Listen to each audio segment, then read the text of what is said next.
Hello everyone. Hello everyone.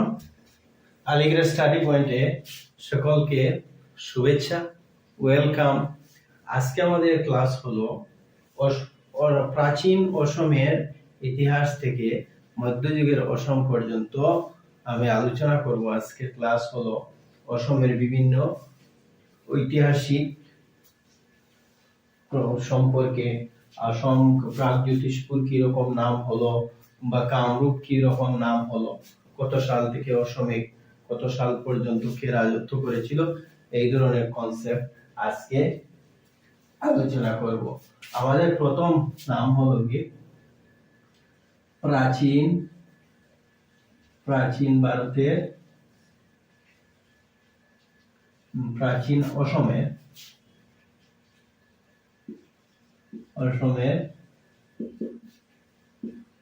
ইতিহাস। অসমে প্রথমে কে রাজত্ব করছে? মহিরঙ্গ দানব। মহিরঙ্গ দানব প্রথম অসমে রাজত্ব করছে। তিনি দানব বংশের প্রতিষ্ঠাতা। দানব বংশের প্রতিষ্ঠাতাকে বলেন মহিরঙ্গ দানব। নেক্সট, মহিরঙ্গ দানবের পরে এই মহিরঙ্গ দানবের রাজধানী কিতা ছিল? দানব বংশের প্রতিষ্ঠাতা যে মাইরাং, তার রাজধানী ছিল মাইরং। তারপরে অসমের রাজত্ব করলো মহিরঙ্গ দানবের পরে বর্মন বংশ।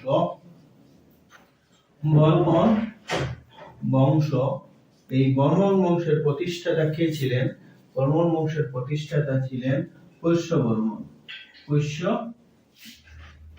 বর্মন, যিনি, এখানে আমি ক্রোনোলজিক্যালি লিখে যাব, 350-এ পুষ্য বর্মন রাজত্ব করেন।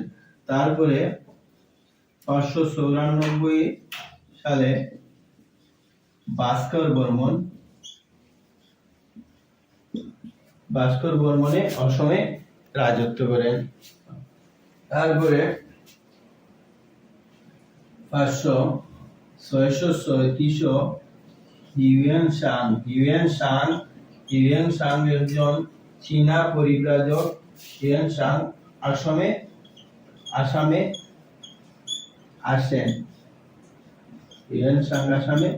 আসেন।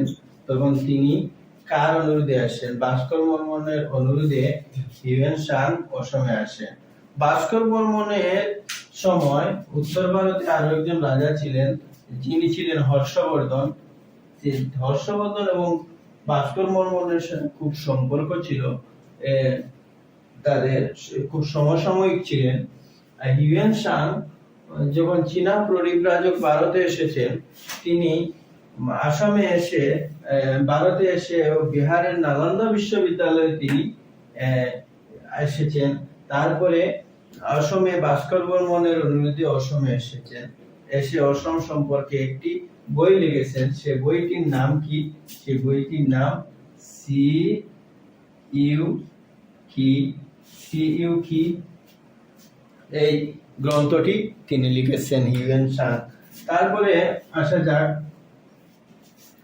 650 যখন ভাস্কর বর্মনের মৃত্যু হইল, 650 ভাস্কর বর্মনের মৃত্যু হলো। আর তারপরে 650 পরে 655 আরো একটি বংশ, আরো একটি ডাইনাস্টি চালু করলেন, যে তার নাম কি? তার নাম হলো কি শালস্তম্ভ ডাইনাস্টি। শালস্তম্ভ বংশ। এই বংশের প্রতিষ্ঠাতা ছিলেন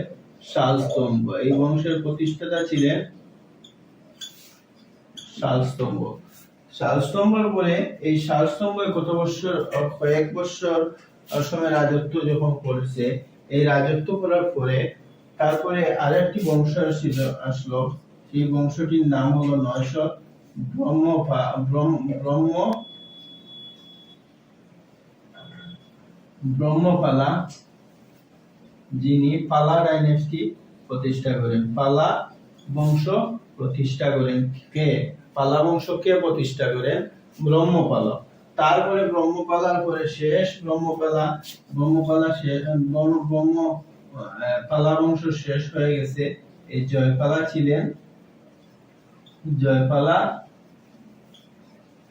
ছিলেন পালা বংশের শেষ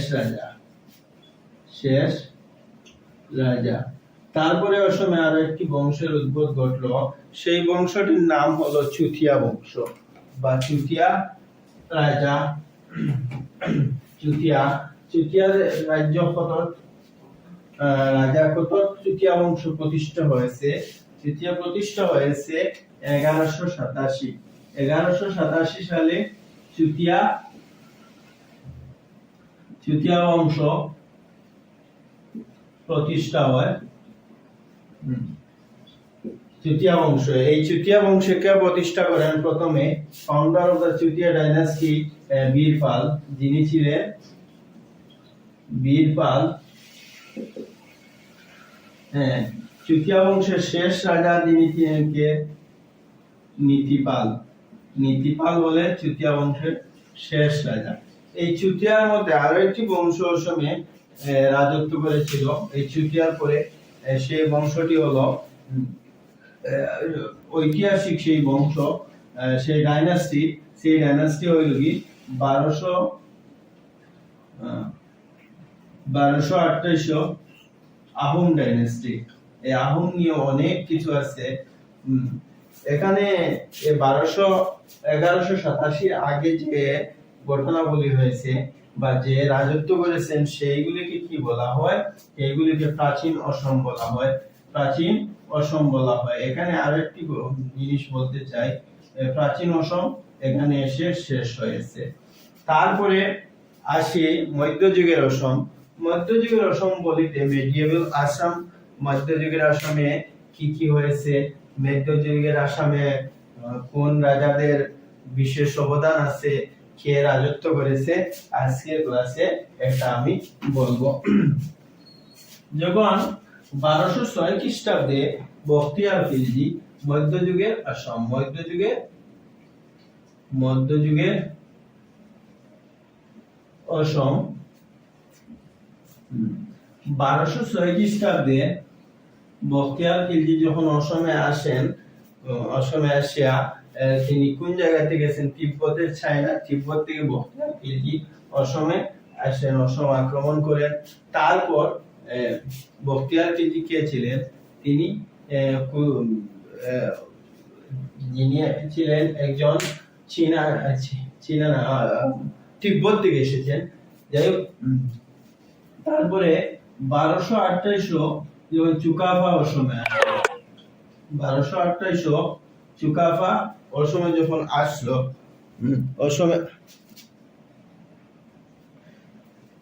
অসমে আসলো কিভাবে চুকাফা অসমে আসলো? এই যে মায়ানমার এবং চায়না এই দিক থেকে মাওলুং একটি জায়গা আছে, এই জায়গা থেকে চুকাফা অসমে প্রবেশ করে এই চরাইদিও এসে প্রথমে চুকাফা রাজধানী স্থাপন করেছে। যখন চরাইদিও এসে রাজধানী স্থাপন করেছে তখন তার সাথে মুষ্টিমে কয়েকজন লোক ছিলেন, যারা সঙ্গে নিয়ে এসে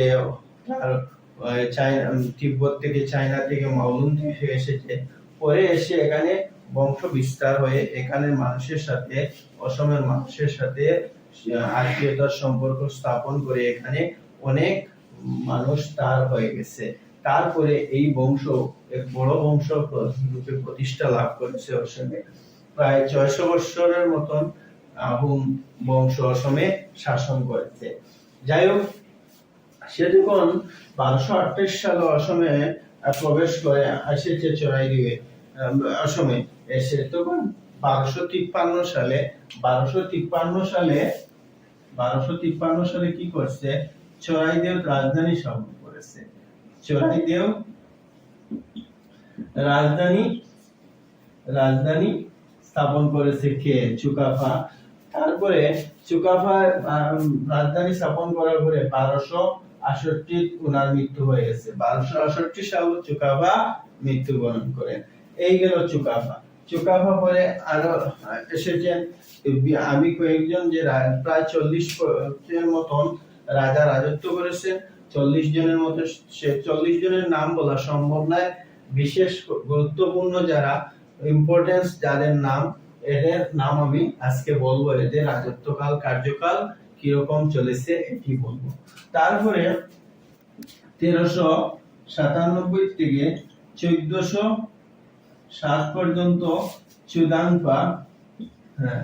চুদাংপা যিনি রাজত্ব করেন।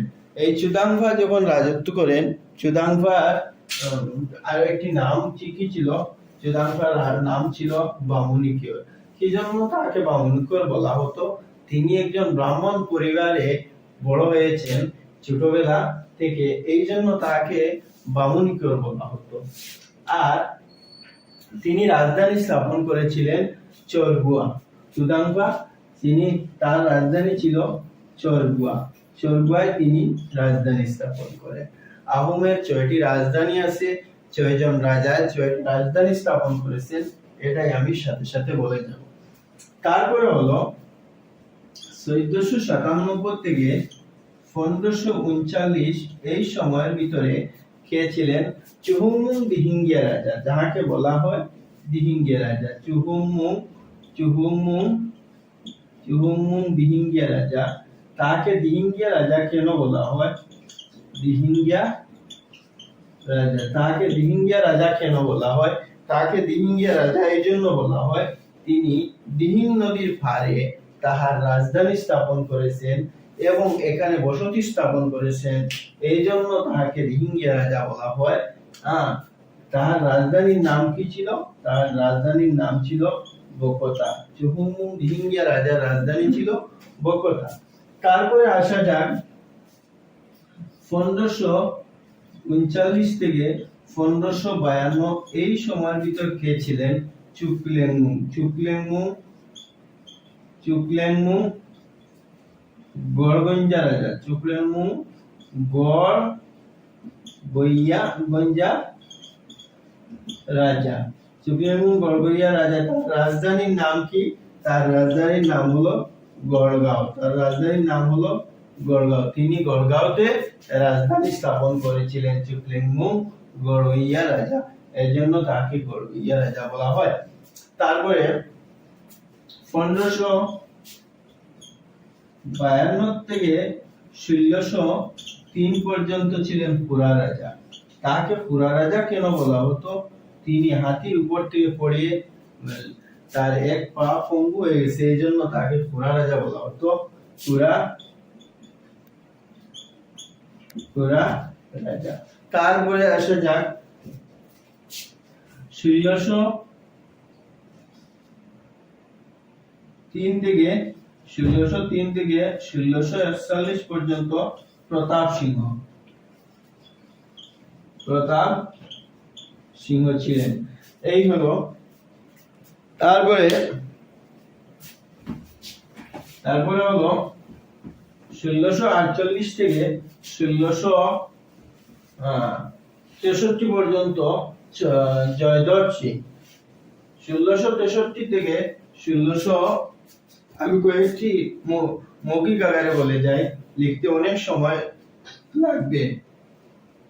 1663 পর্যন্ত চক্রধর সিং, 1663 থেকে 1670 পর্যন্ত জয়দর সিং আর চক্রধর সিং।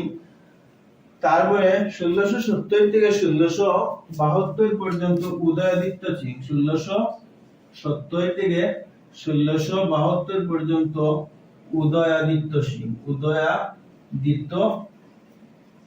উদয়াদিত্য সিং ছিলেন।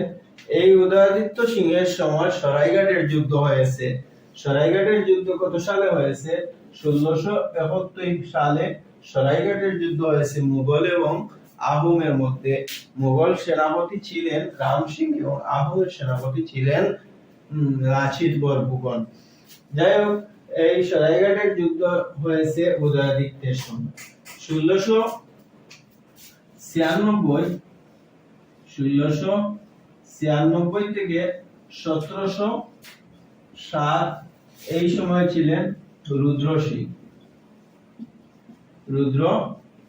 সিং। তিনি রংপুর রাজধানী স্থাপন করেন। তার রাজধানী ছিল রংপুর। তিনি রংপুরে রাজধানী স্থাপন করেছেন। এই রুদ্র সিংহের সময় অসময়ে অনেক ভাস্কর্য, ঐতিহ্য, শিল্পকলার বিকাশ হয়েছে। এই সময়ে এই রাজার, এই রুদ্র সিংহের সময় রাজত্বকালে উদাহরণস্বরূপ শিবসাগরের তলাতল ঘর, কারেংঘর, শিবদুল, এই বিভিন্ন ধরনের ভাস্কর্য শিল্প এই সময়ে বিশেষ করে হয়েছে। এই রুদ্র সিংহের সময় রুদ্র সিংহ নির্মাণ করেছেন এই যে রংঘর। তারপরে রুদ্র সিংহের পরে ওনার পুত্র প্রমত্ত সিং এই রংঘরকে একটু সাজিয়ে নির্মাণ করেছেন। এটা কোশ্চেন আসতে পারে। তারপরে যে ছয়টি রাজধানী যে স্থাপন করেছেন ওনাদের সম্পর্কে আমি লিখে রাখবো। আর যারা রাজধানী স্থাপন করেন না এদের নাম আমি মৌখিকভাবে বলে যাচ্ছি। প্রতাপ সিংহ, প্রমত্ত সিংহ পরে তিনি কে রাজত্ব করেন? শিব সিংহ, রাজেশ্বর সিংহ এরা ছিলেন। তারপরে 1796 থেকে সম্ভবত 1810 এই সময়ে গৌরীনাথ সিং ছিলেন। গৌরীনাথ সিং ছিলেন শেষ রাজা, আহোমের শেষ রাজা সম্ভব পুরন্দর সিং, কিন্তু উনি শেষ রাজধানী স্থাপন করেন যোরহাট। তার রাজধানী ছিল যোরহাট।